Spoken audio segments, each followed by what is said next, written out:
Assalamualaikum dan salam sejahtera. Bertemu kembali dalam MG Flash 18 Jun bersama saya Nur Aini Johari.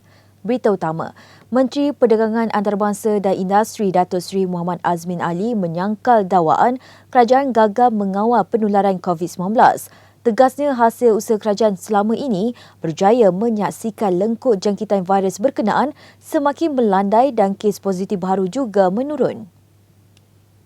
Menurut Datuk Seri Azmin lagi, kerajaan juga telah menyalurkan peruntukan berbilion ringgit kepada Kementerian Kesihatan Malaysia KKM untuk memastikan kesemua kemudahan sama ada di unit rawatan rapi ICU atau pejabat kesihatan daerah mencukupi. Jelasnya, pelaksanaan Perintah Kawalan Pergerakan PKP 3.0 bagi mengawal pergerakan dilihat memberi kesan positif. Tambahnya lagi, sekiranya program imunisasi COVID-19 dapat dipercepatkan mengikut jadual ditetapkan, pelan pemulihan negara dapat dilaksanakan dengan baik.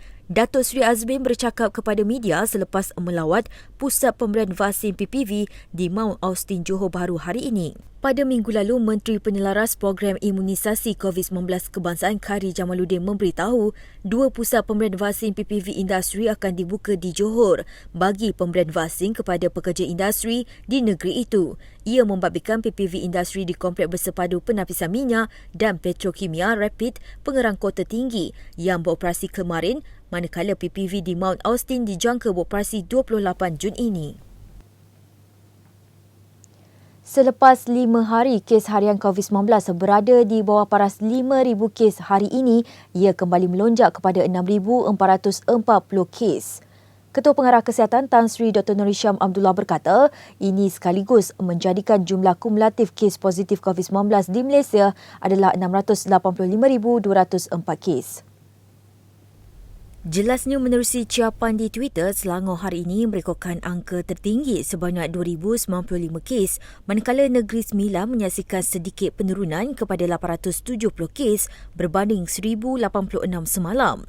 Ini diikuti Kuala Lumpur sebanyak 816 kes, Johor 592 kes, Sarawak 536, Perak 357, Melaka 223, Kelantan 200, Sabah 199, Kedah 159, Labuan 152 dan Pulau Pinang 122 kes.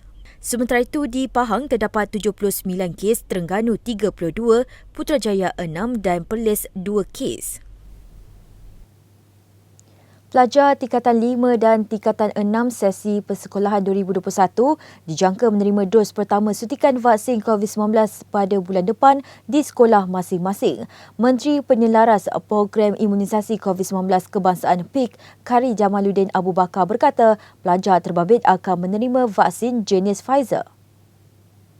Tambahnya, langkah itu dilaksanakan bagi memberi lebih banyak pilihan kepada usaha membendung penularan COVID-19 sebelum pelajar-pelajar berkenan kembali ke sekolah tidak lama lagi. Jelas Khairy Jamaluddin, Menteri Pelajaran mahukan option tersebut. Bagaimanapun, keputusan untuk memberi vaksin kepada pelajar sekolah masih belum dimutamatkan Majlis Keselamatan Negara MKN. Beliau berkata demikian selepas mempengerusikan mesyuarat program imunisasi COVID-19 kebangsaan peringkat negeri Pahang di Wisma Seri Pahang Kuantan hari ini.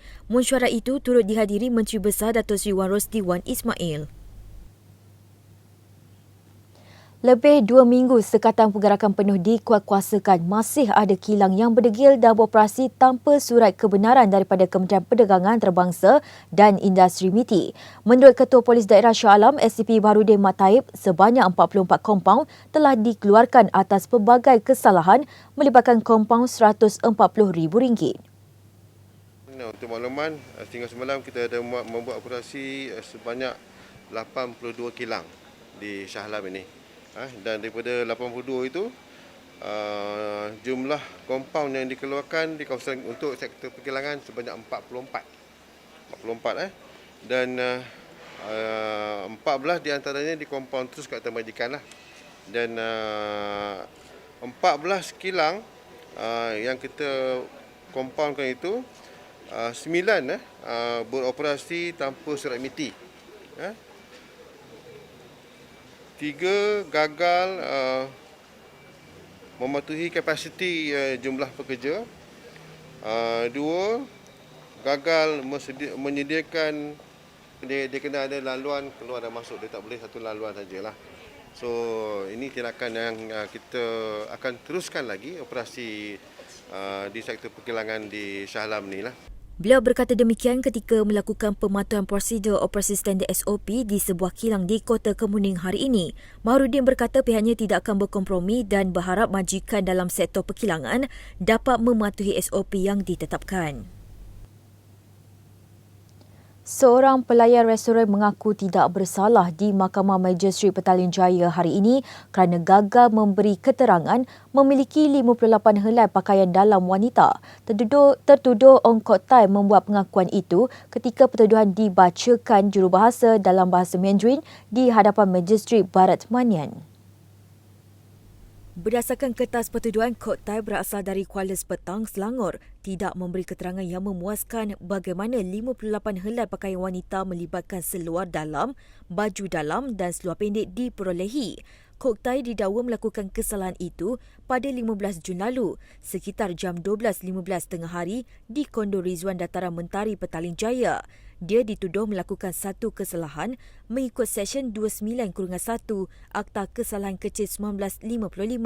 Kes dikendalikan oleh Timbalan Pendakwa Raya Zafira Sheikh Mustafa manakala tertuduh tidak diwakili peguam dan juga penjamin. Bagaimanapun, Zafira menawarkan wang jaminan RM1,000 kepada tertuduh dan mahkamah menetapkan 9 September ini tarikh sebutan semula kes. Sedikit berita luar negara. Sama taraf dengan haiwan pun tidak cukup untuk menggambarkan kezaliman pendatang Yahudi terhadap penduduk Palestin di tebing barat. Apa yang berlaku ke atas Ismail Tabusi pada 14 Mei lalu adalah sebahagian kejahatan mereka. Ketika kejadian, mangsa bergegas untuk memadamkan api tetapi ditembak mati oleh pendatang Yahudi. Berdasarkan kenyataan saksi dan kaki tangan Hospital Syahid Abu Hassan Al-Qassam, mangsa terlebih dahulu dibunuh sebelum mukanya ditoreh dengan objek tajam. Menurut doktor bertugas, terdapat kesan kecederaan akibat tikaman berkali-kali dan salah satunya sedalam 20 cm. Berdasarkan bukti yang dikumpul, Local Cause, sebuah platform berita bahasa Hebrew yang pertama melaporkan kejadian, mendakwa perbuatan berkenaan dilakukan dengan diperhatikan askar Israel. Ketika itu, penceroboh Yahudi bertindak membakar hasil tanaman dan pepohon di Bandar Arihia di Halili, tebing barat. Menyedari kejadian berkenaan, Tubasi bersama penduduk Palestin lain bergegas untuk memadam kebakaran. Ketibaan mereka ditunggu lebih 50 pendatang Yahudi yang lengkap bersenjata api, kapak serta belantan dan kemudian melepaskan timbakan. Salah satunya mengenai Tubasi menyebabkan dia meninggal serta-merta di tempat kejadian. Dalam keadaan yang tidak lagi bernyawa, pendatang datang meluru dan menikam mukanya dengan objek tajam. Sekian dahulu MG Flash buat masa ini. Terus bersama kami untuk perkembangan terkini dari masa ke semasa hanya di platform media sosial Malaysia Gazette di Facebook, Twitter, Instagram dan juga YouTube atau melalui portal di www.malaysiagazette.com. Assalamualaikum dan selamat sejahtera.